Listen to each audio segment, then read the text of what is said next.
શું કે હલી નવરી થઈ જઈ? હા, હું તો ક્યારની થઈ જઈ, અત્યાર સુધી હોય.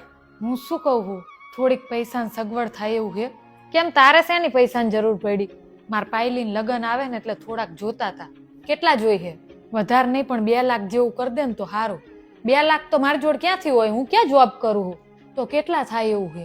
ઇન પપ્પા દર મહિને જે મને ઘર ખર્ચ આપે ને એમાંથી કટકે કટકે કરીને મેં 25,000 જેવા બચાયા. કહેતી હોય તેટલા આપું.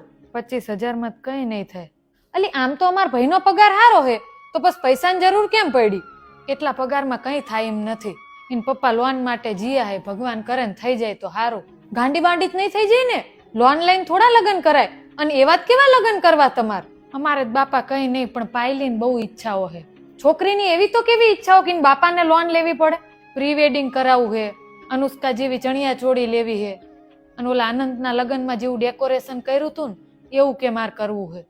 આ સોશિયલ મીડિયાએ તો દાટ વાયડો હે. સોશિયલ મીડિયાએ? હા, આ કઈક સેલિબ્રિટીઓએ સોશિયલ મીડિયામાં કઈ અપલોડ કર્યું નથી, તરત એનો ટ્રેન્ડ ચાલુ. તારી વાત તો સાચી, પણ શું થાય? એમના જેવું કરવા જઈશું ને તો ગોઈતાય હાથ નહીં આવો. તને ખબર હે, આ સેલિબ્રિટીઓ મોટા બિઝનેસમેનો હે ને, ઈ એમની આવકનો 1% હિસ્સો જ એમના લગ્નમાં ખર્ચ કરે છે. જ્યારે આપણે મિડલ ક્લાસ આખી જિંદગીની આવક લગ્નમાં ખર્ચી નાખવી. એકને એક સોડી હે, પ્યાલો છેલ્લો જે કોઈ અમારા એક જ પ્રસંગ હે, એમાંય તૂટિયા વાળવી લોકો વાતો ના કરે. આ તો જે લોકો વાતો કરવાના હોય ને એની જોડે જઈને પૈસા માગી જો, કેટલા આપે બસ મને કહેજે. તારી બધી વાત સાચી, પણ પાયલીની ઈચ્છા હે તેને હવે કોણ સમજાવે? અમે જીયા વર્ષે અમાર સીટુન લગ્ન કર્યા હતા ને, અમારે તો આરામથી અમાર બજેટમાં પતી ગયું હતું. તમાર સીટુ તો સમજદાર હે. હું તને ઈ તો સમજાવું કે પાયલ તો હજુ બાળ બુદ્ધિ કહેવાય. એને શું ખબર પડે? પહેલેથી છોકરાઓને ઘરની આવક, ખર્ચા, ઘર કેવી રીતે ચાલે હે, આ બધું સમજાયું હોય ને તો આજે આ દિવસ ના જોવો પડે. તાર વાત સાચી, પણ ભગવાન કરે હવે લોન મળી જાય તો સારું. હજુ તને કહું કે લગ્નમાં આંધળો ખર્ચો ના કરીશ. ઈ તો લગ્ન કરીને જતી રહેશે અને અમારા ભાઈને જીવવું મુશ્કેલ થઈ જાય છે. અમાર ભગા કાકાને ઓળખસ ને? તમારા કુટુંબમાં થાય ઈ ને? હા, એમના છોકરાના લગ્નના હજુ 2 વર્ષ જ થયા હે. એમને આપણી જેમ ઘરે માપે માપે જ છે, કઈ કરોડપતિ નથી. તો આ લગ્નમાં તું જો ને તો ગાંડો ખર્ચો કર્યો તો. ખર્ચો એટલે કેવો? જો પેલા પ્રી વેડિંગ માટે ઉદયપુર જ્યા, પછી લગ્ન વખતે દરરોજ અલગ અલગ રસમ રાખી, એટલે 5 દિવસ લગ્ન હાલ્યા. હવે 5 દિવસ જેટલા મહેમાન આયા હતા ને બધા માટે હોટલ રાખી હતી.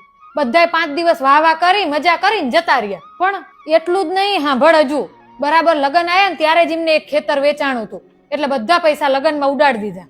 એવું હતું એમ? વણાક તો હજુ હવે આવે હે, પૂરી વાત તો સાંભળ. આટલો ખર્ચો કરીને લગ્ન કર્યા અને વહુ 1.5 વર્ષ જ ટકી હે, જતી રહીને પિયર. 6 મહિનાથી રિહામણે બેઠી હે. હાય હાય બિચારાને.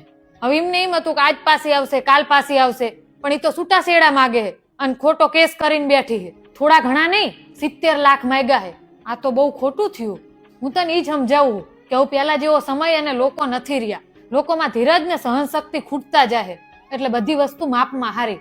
છેલ્લે તો આપણે બધું છોકરાને જ આપીને જવાનું હોય, પણ લગ્નમાં બધા પૈસા ઉડાઈ દેવા ને ઈ વાત ખોટી છે.